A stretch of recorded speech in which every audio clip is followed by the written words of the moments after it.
Welcome, everybody, to Freight Tech Venture Summit. My name is Aoaeh. I write a weekly column at FreightWaves, so I should be easy to find. Just type in my last name, Aoaeh.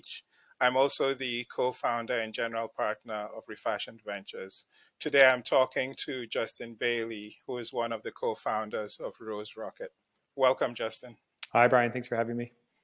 So why don't we start by you telling us a little bit about Rose Rocket and what Rose Rocket does? Sure.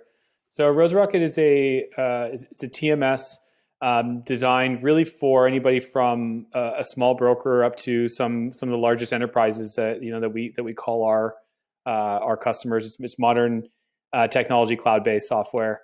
That would, without going too much further, that would define it from a high level for sure. Let's go into a little more detail. Sure.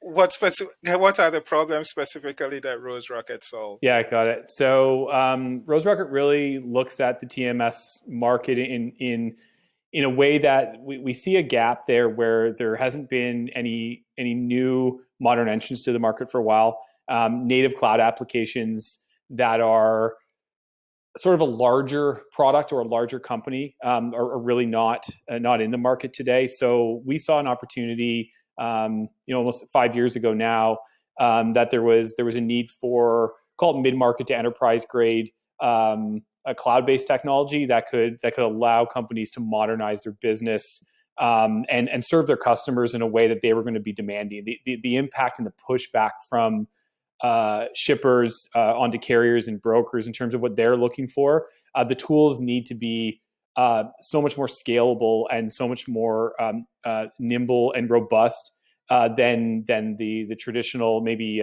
legacy products have been. So I guess from our perspective, we saw an opportunity to bring something into the market that would allow the businesses to grow and scale their customers, trucking companies and brokers, that is.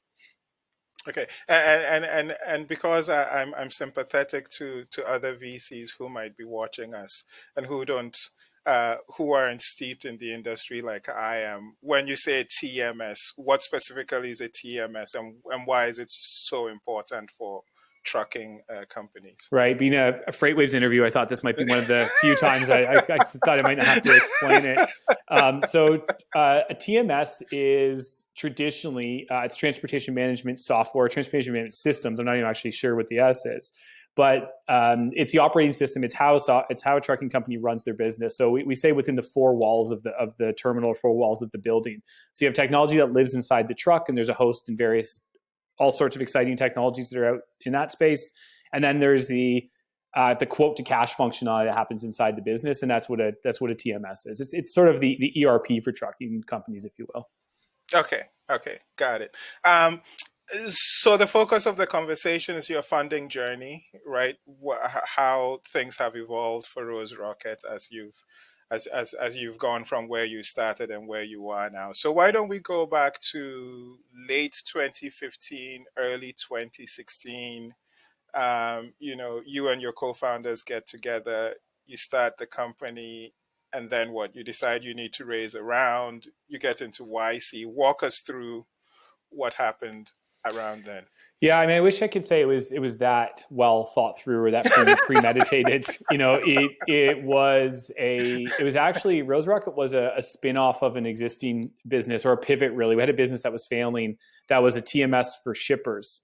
And we saw some challenges in the market where getting that it was a TMS more so it was a marketplace, and we were trying to get the connections between carriers and shippers.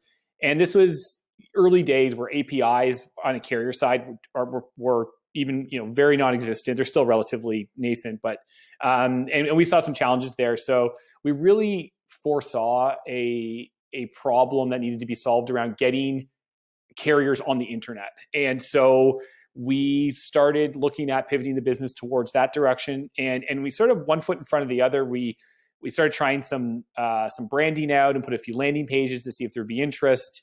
We applied to some accelerators, Y Combinator being one of them. And we were fortunate enough in the summer of 2016 to get into Y Combinator, which comes with it a certain amount of funding at the beginning, an incredible learning experience, and a lot of cachet at the end of it that certainly helped accelerate the funding journey. Okay, so post Y Combinator, did you raise from angels, from venture funds, a mix of the two? Yeah, I mean, we were looking to raise a pretty small amount of money. We were a 3-person company when we got out of Y Combinator. So what we needed to do was put enough money in our pocket to go back, make a few key hires, continue to stress test the product, and get some early adopting customers. So we raised from, I think in total, probably half a dozen, larger angels and a few seed early stage funds. And what was that experience like? Because I imagine back in 2016, there weren't a lot of people walking around excitedly talking about logistics and supply chain and Yeah. whatnot. It was a different time then. I mean, I was starting to talk to people about logistics and supply chain, and other VCs laughed, Yeah. laughed to Yeah. my face, and said it was the most boring thing they could think of. Yeah. It's It would be interesting to hear what your experience was like. Yeah, I mean, so the reality is, like, Y Combinator does give you a bit of pixie dust. So I think we were able to leverage that. Hey, Y Combinator likes them; they must be okay. And I think that when you're first coming out of an accelerator like that, these types of investors invest in the thesis that Y Combinator knows what they're doing. So we didn't face a lot of challenges specifically to supply chain. In fact, the market at that point, it was such a it's well known, I think, now, and I think it's well documented how big this market is and how ripe for disruption this market is. But as you said, it was people weren't really talking about it. So when we could come up and say at the time, I think the number we were using was there's a $700 billion industry that nobody's thinking about.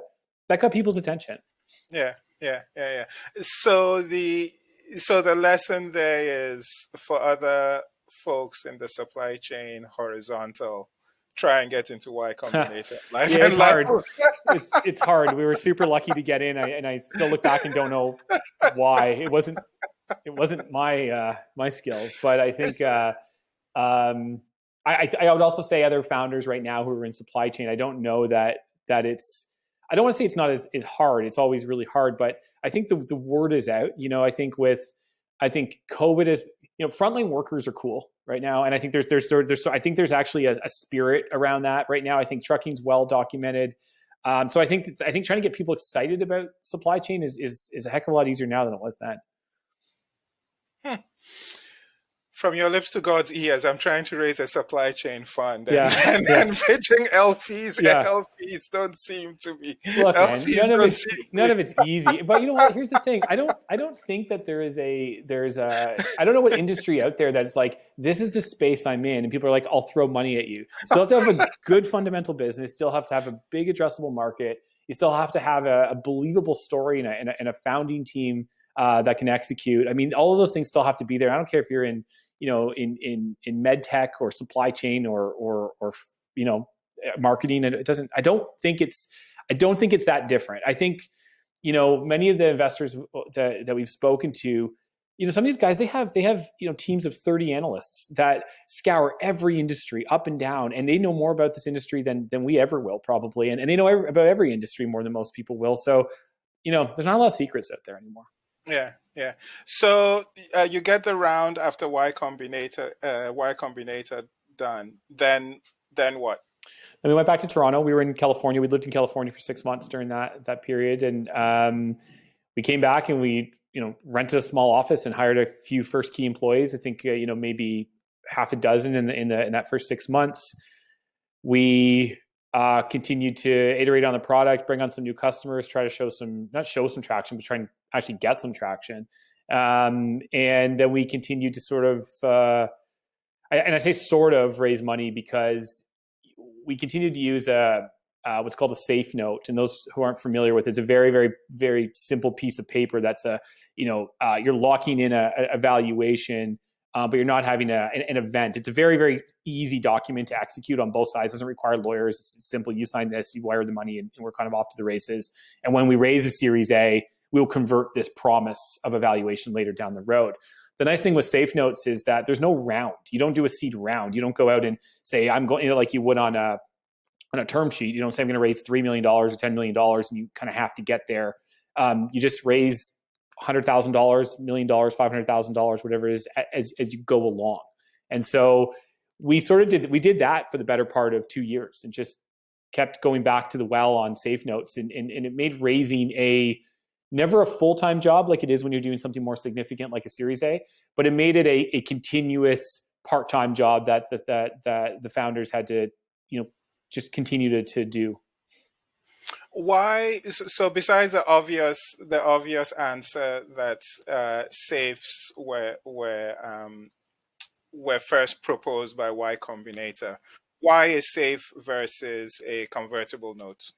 Why safe notes versus convertible notes? I just I think that the speed, and again, that lack of having a round and then closing it off, and creating a valuation early. I think there's just, if you look at the complexity of doing a convertible note versus a safe, it's so much bigger. Safes are inherently more founder friendly. So from a founder's perspective, if I'm an investor, probably don't like it as much, but as a as a founder, they're lovely. And again, you can, from a safe note, you can give two different values to two different people on the same day.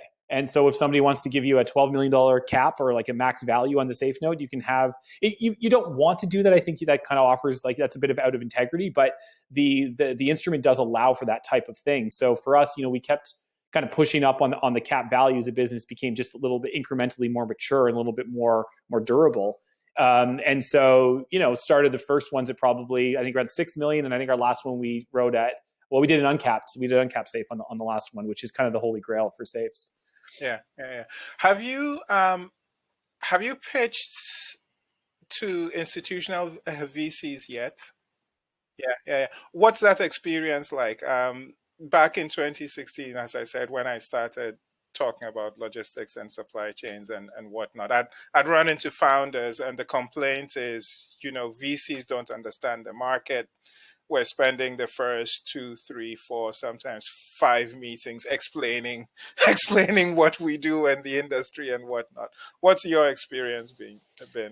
Um, so I think that my rebuttal to that would be, if a founder in the supply chain were to come to me and say, I'm spending 4 meetings explaining what we're doing, you're probably not telling the right story. Because I don't think, especially early days, even up to a Series A, it's less important of the ins and outs of the industry than what you're doing. It's like, look, here's the market. Do a quick Google search, you can see that. Here's the TAM. Here's what it is, and this is why we're going to be a billion or $10 billion company, somewhere in that range. And that's the story you're trying to tell. I think we oftentimes get so sort of high on our own supply in terms of what we're trying to, like, we're so obsessed with, like, this nuanced knowledge of the space. It's like, no, but this is supply chain, it's different. And it's like, it's not. It's every industry is complex. Every industry is nuanced. Everyone who's been in the space for a long time knows a ton about it. But what they want to see is, can you make me a 10x return on the money? Can you return my whole entire fund on an investment?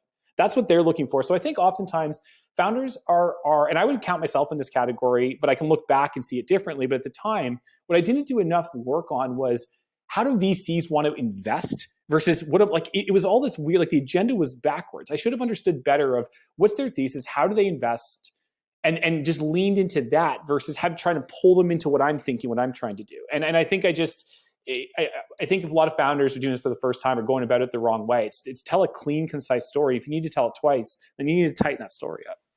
You touch on an interesting point, because often, at least when I was at my old fund, often the advice I'd give to founders is, if it's possible, look for an investor for whom you're not a company that they'd invest in, right? Either they invest too late in the cycle, or your thesis, what you're doing is completely off thesis. And then see if they can act as your coach, right? Because what you're saying is, pitching to an investor when you don't understand how the investor is looking at your company is a very difficult, is what I sometimes call the curse of knowledge. Yeah, that's a perfect way to put it. It's exactly it. So you gave a few pointers just now. If there were anything that you could do differently in hindsight, with the benefit of being where you are now, what 2 or 3 things would there be that you'd advise other founders in your shoes Oh, to consider? so one that jumps out to me that I can speak to is when we were raising the original pieces of paper, you have this idea early days that um, you're in a more of a scarcity mentality. You're trying to raise money to survive. And so when somebody says they want pro rata rights, which basically means they have the option to invest in the business later at subsequent rounds. You're like, you as a founder are like, hell yeah, that's amazing. I want that because it says that you believe in me later and there'll be money later when I need it. But what happens is if you raise a larger round later and you're oversubscribed and you've got all these pro rata rights that you've given to, I think we ended up with, I want to say 15 investors before we got to, our A round. And there was various degrees of like the amount of orchestration that we needed to manage around pro rata rights. And it was like, we didn't have enough to give away anymore. And that became actually a challenge because now you're not in a scarcity mentality, you're in an abundance place where there's more money than you know what to do with. There's more money than you actually want. And so I probably, if I'll just, leave it at the one for in the interest of time, but I would probably be way more mindful of the pro rata rights and just keep in mind, I think more at a high level that scarcity mentality will not always be there. You'll actually shift into an abundance and you'll be pushing money away, not needing to get it in. And it's a very, very hard thing to consider when you're hand to mouth, but I promise you that's what will happen. Yeah. Well, this has been a great conversation. Let me just see if I can sum up the advice that you gave to other founders. One, get into YC if you can. Two, Yeah. to try to understand how VCs are thinking about your business. And then number 3, don't give away pro rata rights too soon. Too easily. Yeah. Too easily. Yeah. Well, Justin, this has been fantastic. Thank you. Thanks, Thank Brian. you Thanks for very having me. much. Thank you.